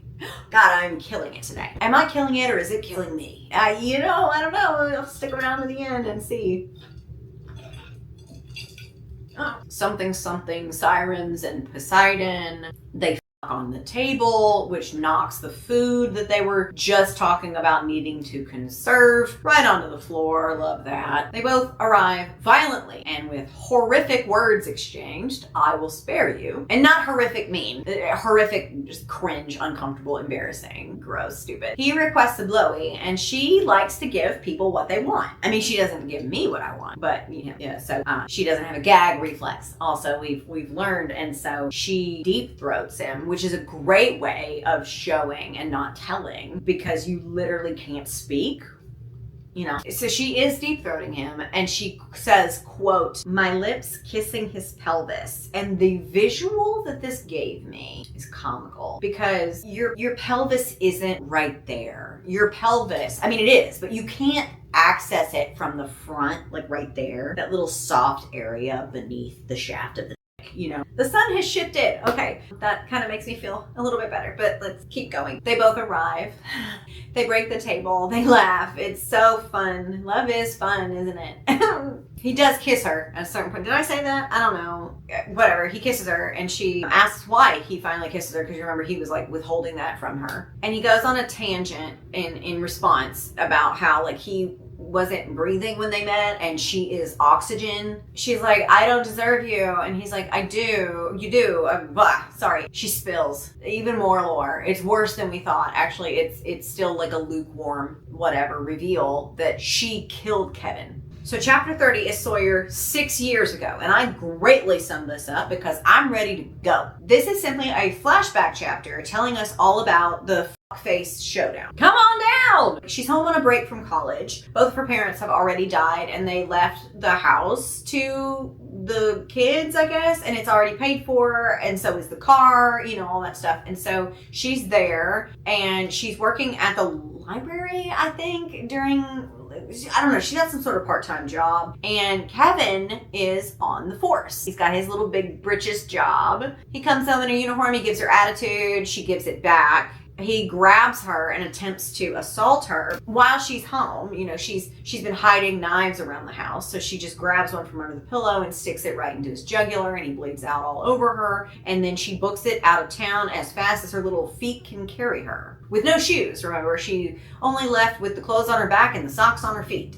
Chapter 31 is Enzo. It's clear from his observations, like what he's seeing her do, that she expects him to be like really angry or like call the police. But one, he loves you now all of a sudden. And then two, I don't think there is a way to call the police. You are still stuck, are you not? He's just preoccupied about how he's going to save her now. And, pride, of course, because he wanted to be the one to kill Kevin or whatever. His girl killed her abuser, and now it's his job to make sure that she's safe forever. Like, he's going over it in his mind. Like, Australia will extradite her to the US if she's ever found out. And she's like, "Yeah, I was never intending to stay in Australia. It was a last-minute trip when I was spotted in the airport." He is angry, just not at her. He's mad because he didn't get to kill Kevin. It's like, "I'm going to save you." And she's like, "I don't expect you to." And he's like, "Well, no shit. Up until now, no one has found you worth saving." Like, god damn, dude, you need to work on your delivery every now and then. I know you're a big broody anger fest dude. You are rage. You are fury. But that is not a nice thing to say to somebody. And she agrees because her mouth drops open and he fish hooks her again and pulls her in so close. So cute. Oh, they're going to figure this out together. And they kiss. And then they hear noises from downstairs. Uh-oh. Enzo starts downstairs and she's like, "No." And he's like, "It's a ghost. It can't hurt me." Right? And so they both sneak downstairs. And Sawyer notices that one of the bookcases is askew. So they grab flashlights and head on in there because there's obviously a way in. And they find a spiral staircase that, leads directly to the beacon. Isn't that crazy? And a radio. Oh, this just gets better and better. And I mean, worse and worse. So they get up there and they start messing around and the beacon works and the radio works. Oh my God, try to call for help. And so she does. She tries to call for help. And while she's doing that, they hear more chains, almost as if the ghosts are coming to get them. Except it isn't a ghost. We called that. It's an emaciated woman with her mouth sewn shut. There are chains though. She's chained. After a tense moment of the three of them just processing everything going on, we find out that this is Casey. She's not dead. She is clearly there and being held by her father. Now the other two, his wife and his other daughter Trinity, they are dead. But Casey is still kicking-ish. Sawyer tries to like make nice with her and like, you know, whatever, so that she'll move and let them get back to the radio or whatever. And she's like, oh, we'll save you. You can come with us. And then she sends an SOS over and out, you know, and they ask some more clarifying questions to this girl who has her mouth shut, which I think is kind of stupid because her mouth is shut. But I have no interest in this and it holds absolutely no weight to anything going on. So I'm just going to skip it. And then a bang. And the look on Casey's face tells us, oh, we need to know Sylvester is back and she's afraid of him too. No shit. He sewed her mouth shut. Chapter 32 is Sawyer. Enzo goes back down the spiral staircase to deal with Sylvester. And in doing this, he's leaving, you know, his girl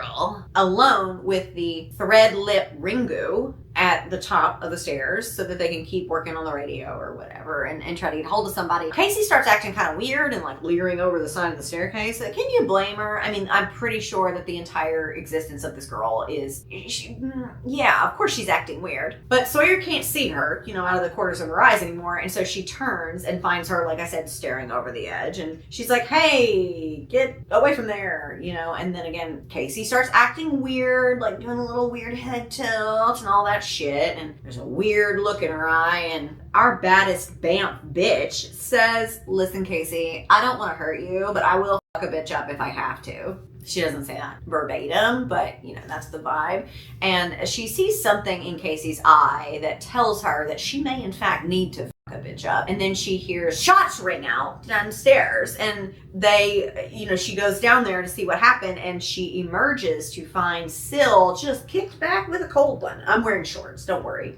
Casey comes downstairs and like spells out, like touches her on the back of the neck, and she thinks that she's spelling out something like LAR or something, and like I don't really, that's never explained. Nothing's ever drawn from that. I don't understand why she did that. And also, I've played that game before where somebody's like rubbing your back and they try to spell messages out. You can't tell what the fuck they're spelling unless, but she also has like superhuman hearing, smell, and sensation abilities, and she doesn't have a gag reflex, so who knows what her skin's capable of. He's like, listen, doll face, I know that my girl Casey's excited to have a plaything. She's excited to keep you, whatever, and I'm excited to get to stay here with my two girls. And she's like, where's Enzo? And he's like, he's not dead, but he will be soon. And I bet he's just in the cellar. I bet he just yeeted him into the cellar. Why not? It's right there. She's running out of options though, and she can't think straight. So I do the only thing I can think to do. I kick Sylvester right in the dick.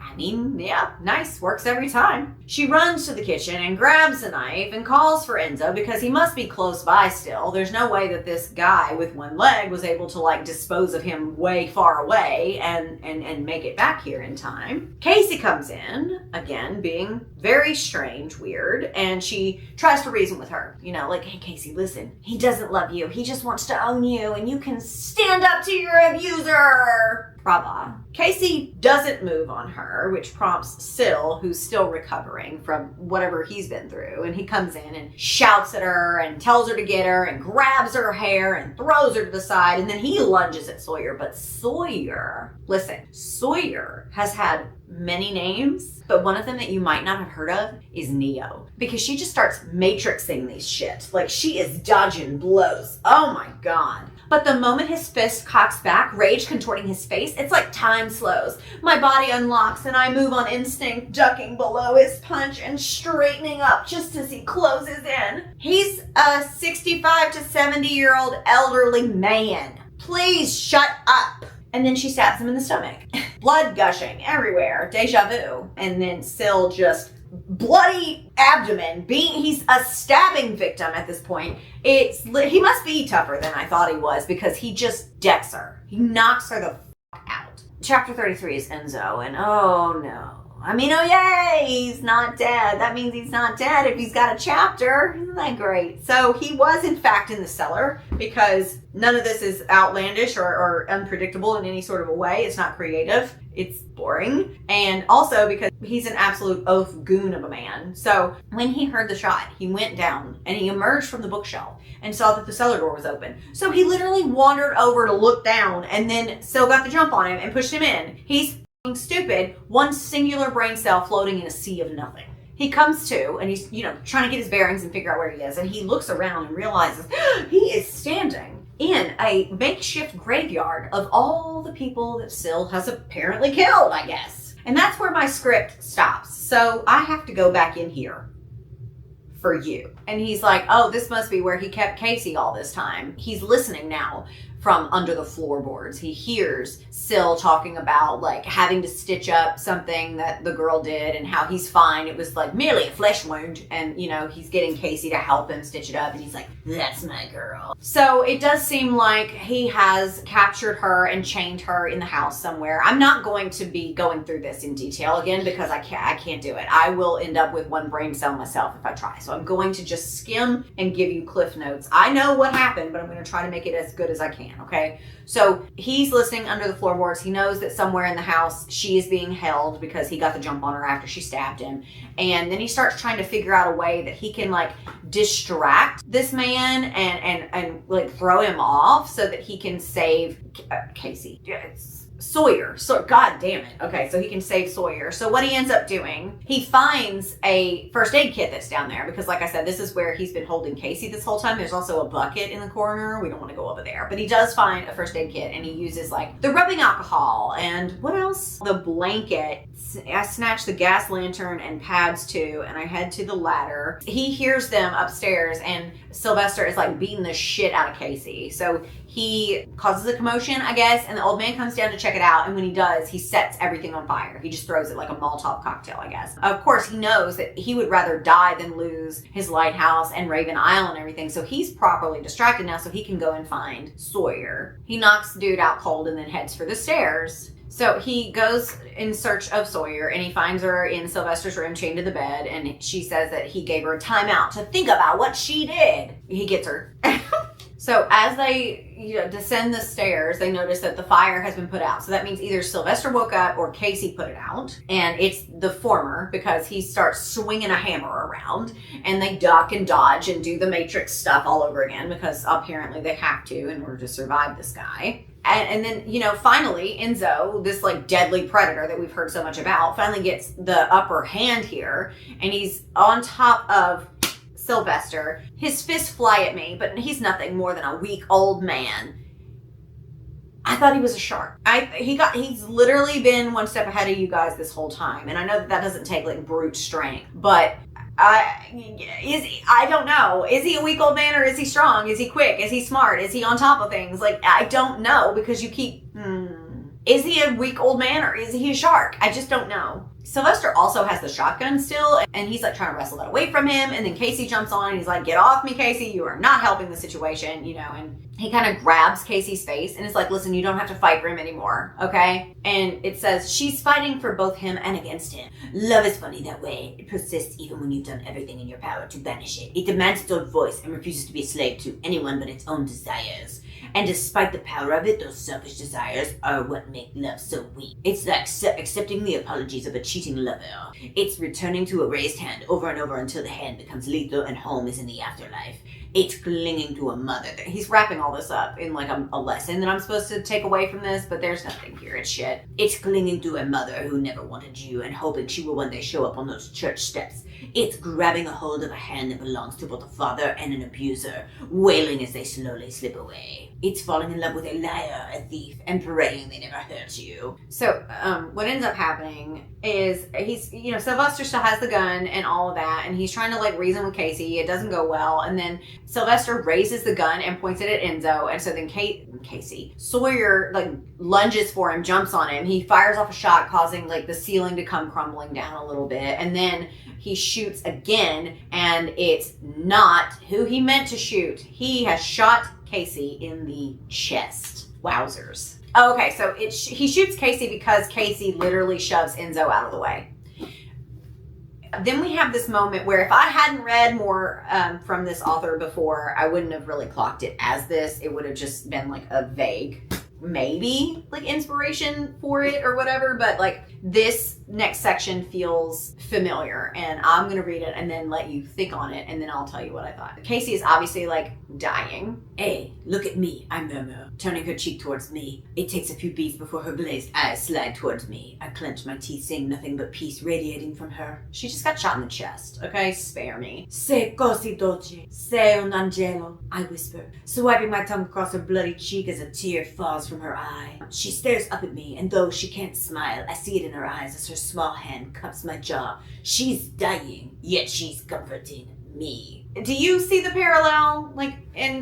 Yeah, we've had this before. This feels similar to when Peeta was holding one of the morphlings in Catching Fire as they died in the water, and he has them like look at the sunset and like eases them into the afterlife. And that is very, very apt to Peeta's whole character. That's who he is. That's the dandelion in spring, you know, that's the hope that Katniss finds so difficult for her to hold on for herself or create for herself. That's why she loves him, right? That makes sense. It doesn't make sense for Enzo to do it here. And like I said, it feels this way. I probably wouldn't have even thought this at all. I wouldn't have made a link to a Hunger Games reference if we hadn't had like the Temu version of the Hunger Games in Hunting Adeline.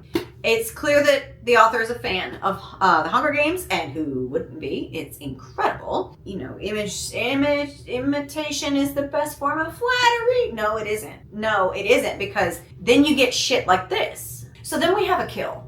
Then we turn our fury after Casey passes into whatever's next. Then he decides it's time to kill Sylvester, and he's got the gun. Remember, he has the shotgun in his hand on his person. And instead of just shooting him, oh god, he heats the barrel of the gun up over the fire that is back now, I guess. I thought it was out, but I guess not. I thought I was out, but they pulled me back in. That's how I feel about this book. So he holds the barrel of the shotgun over the fire to where it heats up enough that he literally stands in front of Sylvester and says, do you think I have what it takes to kill a man now? Because he said something about that earlier. I don't know. It's not important. And then he shoves the gun through his throat. The barrel sinks further and further until he's convulsing and I hit his spine. Only then do I stop and step away, ripping the gun as I do. Sylvester chokes on his own blood, seizing as he stares at the ceiling. Is he looking for God between the cracks of the wood, hoping he'll see a glimpse? One tiny look into what he could have had before committing his heinous crimes. I can assure him, if there is a God, he is not staring back down at him. I imagine his eyes are turned towards Casey instead, while the Reaper's hands reach for Sylvester, dragging him to a place lonelier than Raven's Isle. I lost it there a little bit. As he's dead, everybody's dead except for our two mains, and then they hear a voice through the radio. Hello, is anyone there? I repeat, is anyone there? Hello, we received a transmission call for help. Anyone? Help, I repeat, anyone is still there? Help, we're here to help. I need to answer, and she's like scared to answer because now there's two dead bodies, and she didn't ever think she'd see another dead body, but apparently she now is seeing two of them, and they're gonna have a story, or she's gonna have to be on the run, or she's gonna go to jail, and blah blah blah. And then she has like one of those pity parties. It's what I deserve. But you know, then they have that little back and forth that they've been having this whole time, that like, if prison is what she deserves, then it would be a prison of his love, so be it, you know, kind of thing. And so they do call back, and the people come find them, and in the meantime they're having that conversation about like, what am I gonna do, where am I gonna go? And he's like, listen, no one's capable of torturing you the way I am, right? And like, I'm a prison, so let me be your cage stuff, I'll save you. I don't know. But then they hatch this plan together because there are two bodies there, and they called and said there were three, and they won't be able to identify Casey because Casey might not exist. She doesn't have any birth records, and so they can just say that Sawyer Bennett is the one that died on the island, and that Sawyer is Casey, who's been held there this whole time, and blah, blah, blah, blah, blah. So they're going to do a one more identity theft for the road, and it's so fun. And she's concerned that he's going to have to lie for her, and he says, I would lie for you as easily as I would kill for you. If getting the best of me requires the world getting the worst of me, you will want for nothing in life. Blah, blah, blah. Or no, okay, so she's gonna be Trinity instead. I don't really know why. And she says, I'll be Trinity and Sawyer will die with the rest of them, blah, blah, blah. So she is sitting out on the shore waiting for help to arrive. Enzo's already spent the last 5 minutes arguing with me to get out of the water before I catch a cold. His eyes started twitching when I told him I'm very good at dodgeball and promised to duck if I saw a cold coming my way.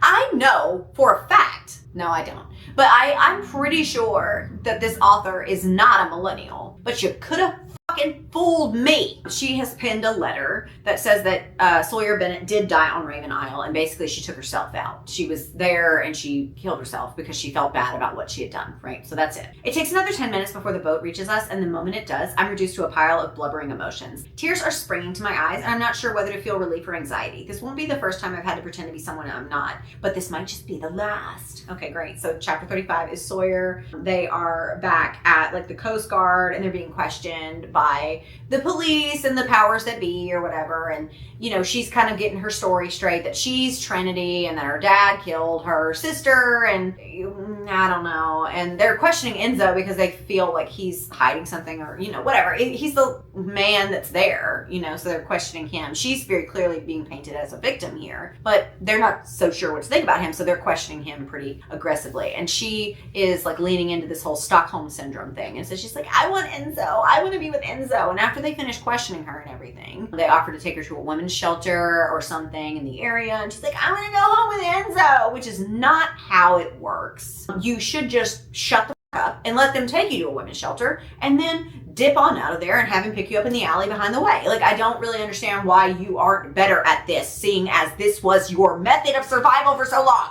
So they ask her about the bodies in the cellar and if she knew any of them, and that's when she produces the note.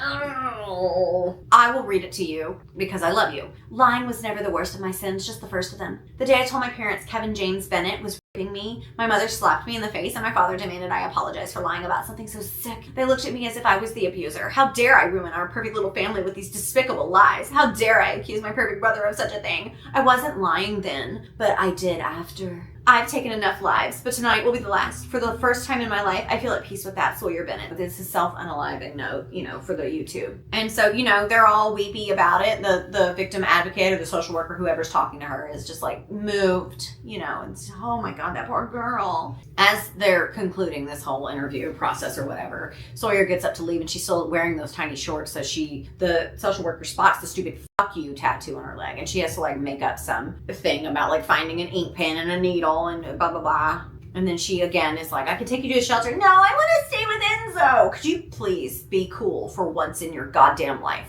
And then Enzo comes out because his interview is also over and he's like, no shelters. I am capable of taking care of her. This is not how any of this works.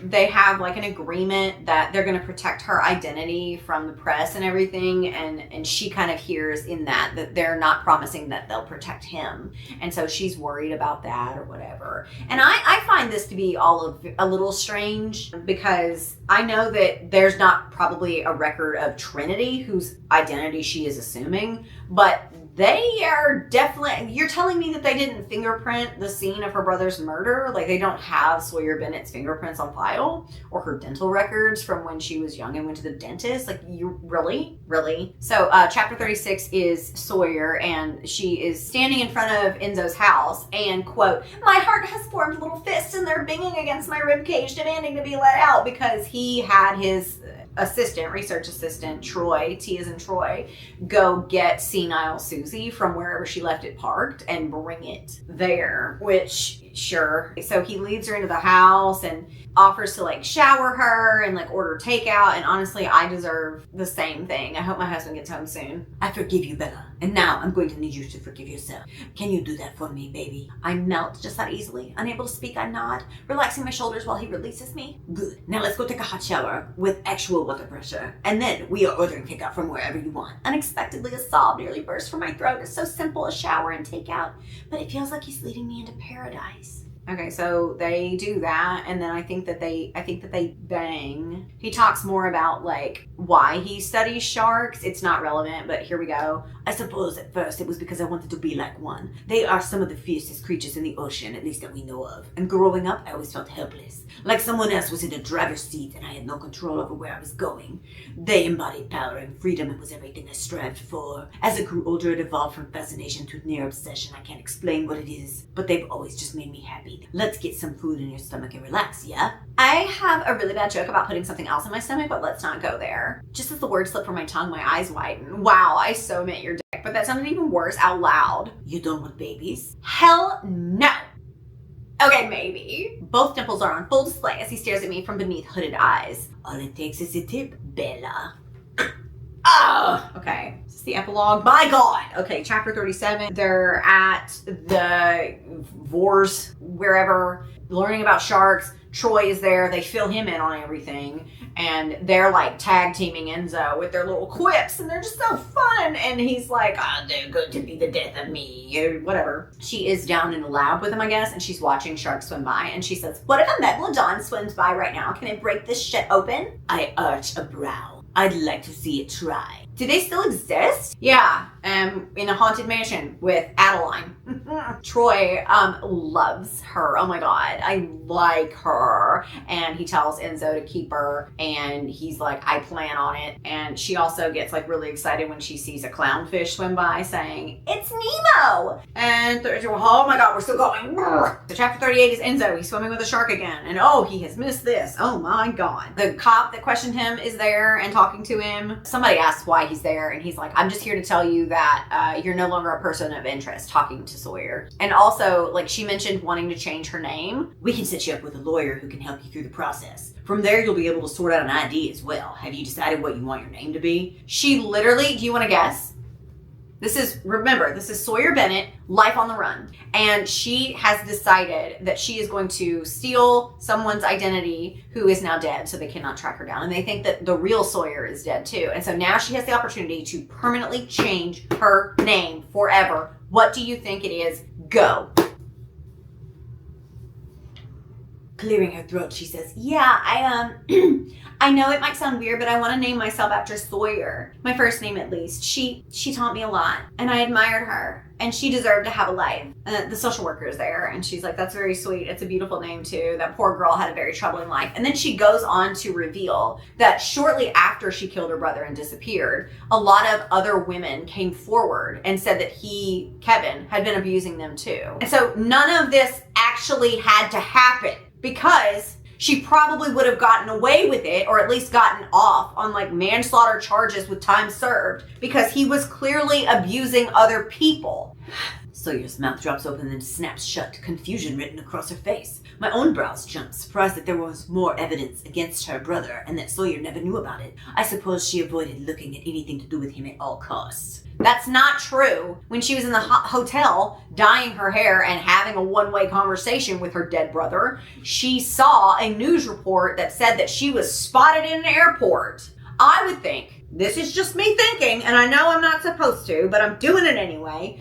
I would think that if I had murdered my brother and immediately fled the scene and the state and the surrounding areas and just started hopping from place to place, stealing people's identities, I would want to know what they had on me and how the investigation was going. I would have been keeping both of my ears and both of my eyes on anything that had to do with this. This is so goddamn stupid. None of this had to happen. So she has a lot of feelings about this, and Enzo talks her through them or whatever. And then he also tells her that he knows what he wants her last name to be. Bella. His last name. Oh my God. Chapter 39, Sawyer 1 month later. Why? Oh God. Changed her last name to Vitale, even though they're not married. Still don't understand why you insisted on me taking your last name. We're not even married. Marriage is just a piece of paper. The last name is permanent. I mean, technically, marriage is also a piece of paper. He growls and whips my body to the side, forcing me on my back as he crowds over me. They're going out on the boat. Cool. And she, like, no, understandably, doesn't want to go back on the boat. And he has to tell her, like, I will never hurt you again, like that, Bella. She's like, fine, but there is something that I want to do first today, and then you can throw me to the sharks where I will perish via heart attack. Go now. I'll be waiting for you at the harbor at noon. she wants to go see Simon, over the moon about, I missed you. He's like, I missed you. No, Australian accent. I miss you too, little lady. They chat a little bit and he's like, it looks like you're ready for your next tattoo. What'll it be? And she says, I want a cactus. He pauses, glancing up at me with a raised eyebrow. Why a cactus? They're strong and resilient and survive under extreme conditions. Oh, and they don't harm a fly unless you fuck with them. Okay. Wants it on her wrist, and he does it, and then like they have a little banter, and then talk about like, well, if you find a cactus needle, I'll do it with that next time. And then up comes fucking Enzo, and he's like, you'll do what to her? I don't remember who he is. What the fuck? I'm almost done. Okay, so anyway, they introduce each other. They're at the bus stop again, still. So he wanders up to the bus stop, and he says something about her being a little thief, and then Simon starts to like defend her honor, and she's like, hey, he's a mean grump, but he's my grump. He shows her the new tattoo that Simon gave her, and then he's like, why a cactus? And she explains it, and he's like, that's unsanitary. Simon's like, do you want one? And he's like, yeah. And what do you think he wants? Do you want to guess? A shark. Yeah. They have some more banter or whatever, and then like she looks at Simon and she's like, he fits in pretty well with us, don't you think? And he's like, yeah, I think he does. Y'all aren't a unit. You barely know each other. This is so goddamn dumb. Epilogue. Sawyer, 2 years later. We're so close, we're so close, we're so close. So they're in the shark cage in the middle of the ocean, and a lot of great whites or sharks or whatever, I don't know what the species, they're swarming around, and they keep chomping at the cage because they are fucking in the cage. They keep chomping at the bars of the enclosure where these two idiots in love are fucking each other. And he's like, they can feel your heartbeat racing. So they're fucking in this cage. Is that all? Yeah, they're having a lot of fun, and you can tell because when he starts to arrive, he says, Christ, this is too fucking good. So they're done. And she says, I'm officially a prune. This probably gave me a yeast infection, and those sharks are 2 seconds away from breaking in. Now can you let me out? So he does. They eloped, and then they named the boat Ladra. Yeah. So they get back on the thing, and she's like, you're gonna kill me, whatever. And he's like, is that a challenge? And she's like, I'll survive, dude. I always do. And then he says, yeah, you and the Vanguard's gonna keep each other good company. I'm lost. She flips him off, and he growls and chases her. This time I have no intention of getting away. The end. How's everybody feeling? I don't know what I feel. I'm glad to be done, and I wanted to let you know that I will be giving this copy, this beat up copy of Does It Hurt away on my bindery, and if that's not reason enough to join, I wanted to show you that I made little notes. So we have I Don't Deserve This with this little shark guy, and then we also have, I didn't annotate the whole thing because I lost steam, as you probably saw in real time during this review. He says, you're not as good as running at you as you think, and I wrote, or at all, really. And then I'm capable of more than you think, but you're bad at everything. Annotated to about there. I wanted to try to write some of my notes down in the book and then use them as something to give away on my bindery. I think that's kind of fun. So go sign up if you want an opportunity to win this. And honestly, there's so much other fun stuff going on over there. But anyway, before I spiel and then say goodbye to you, let's recap. This book sucked. And I wanted to say too that I really don't like the chapter beginnings. All of Sawyer's are the lighthouse, and then Enzo's chapters are sharks, and it makes it really difficult to read. Thankfully I had the ebook also. It's just so silly stupid. I didn't like this at all. It was boring on top of all of that stuff. It was so incredibly boring. Most of it was just him telling her, I'm the only one who gets to hurt you, and then her being like, it's what I deserve. And then the last little chunk of it, when things start to really kick up a notch, it was still boring as shit. He literally grabs the gun from the old man. She literally pivots and runs away from him. And all of this didn't have to happen either, because had she just been plugged into her own story at all, she would have seen that she could probably go back after killing Kevin and make amends and go on trial in front of people and tell her story, and she probably wouldn't have gone to jail. But aside from that, even if she didn't want to do that, she didn't have to steal anyone's identity. None of this makes any sense. All of this is terrible. This was such a shitty book. It was boring and poorly structured and written, and it needed to be edited very, very deeply. A deep need, almost as deep as his cock went in. Speaking of cock, the sex scenes are so unbelievably unserious and cringe and gross and awkward and uncomfortable. Like, they're not hot, they're not sexy, they do not do it for me. And like, from him like scooping cum out of her and then like smearing it all over her and then fish hooking her. And I didn't believe it. I didn't believe that they were in love with each other. I didn't believe or buy it for a split second. It was such a sharp turn when he learns of what she's been through for him to just completely be fine with what she is and who she is and what she's chosen to do with her life. And honestly, it was even more unsatisfying than the sex was, really, because the smut doesn't always work for me. There are certain things that just won't land for me, but at least the least you could do is give me a good story in the meantime, but you didn't even do that. So, I mean, more of the same, really. However, we got another rant out of it. We had a good time, and by we, I mean you, because I am ready to go to sleep and not wake up for like 3 days. Like, just nap it up for 72 hours and then I'll be recovered. But no, I can't, because I have to edit this. Oh! Yeah, so I appreciate you sitting through this with me, and I'm sorry that it took me so long. We literally had like back-to-back sickness running through my home and all these other reasons that I don't want to get into here, but it's just been a hectic time. But in the midst of all of that, a bright beacon of light shone through in the form of 30,000 of you being here and subscribed to my channel, and I appreciate it so much. I appreciate you so much. Whether you're subscribed or you're a member of one of my Bindery Patreon channel, whatever the case may be, like, you're here and you support the work that I do, which is the dream, literally living the dream over here. Sometimes it feels like a nightmare, but it is a dream job, and because of you, I get to have it. And I am intensely, deeply grateful for that. And I'm so glad also to be done with this book. I hope that you enjoyed it. I hope that you liked this video. And if you did, please like it. Leave a shark emoji in the comments if you made it this far.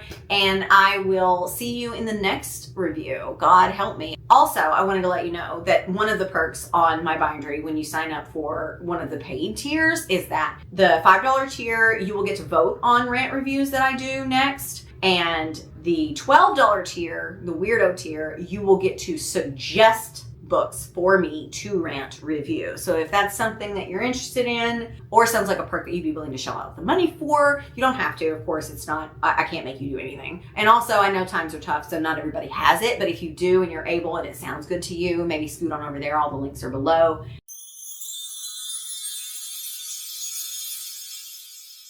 Hi, I'm back with another one of the perks for being a weirdo, either on my Bindery or my Patreon. So I'm gonna shout out my members now. So thank you to 24/7 Halloween, Amy, Artica, Ayla, Becca Fawn, Bookish by Jenna, Bunny Girl, Carter Kalchek, Claymation, Gollum, Grace Life Library, Grayson, Hazardous Mess, Happy Chickie, Ivy Young, Katie Chandler, Kaylee Ed, Lex, Local Library Goblin, Love the Cemetery, Mango Slice, Monkey Spasms, Nest C, Nicole Key, Fonty, Pink Catsy, Read Your Bookshelf, Romantic Kitty, Sacred Hearth Book Reviews, Sarah Morrison, and Jax on the Box. Those are all my Bindery members, and this is a nice little reminder, not only a thank you, but a reminder that if you don't like what your name is on here, you can change it in your settings, I believe, so that the next time I shout you out, it's whatever you want it to be, like your name or a pseudonym or something silly. I have to say it, so don't put anything crazy. I love you.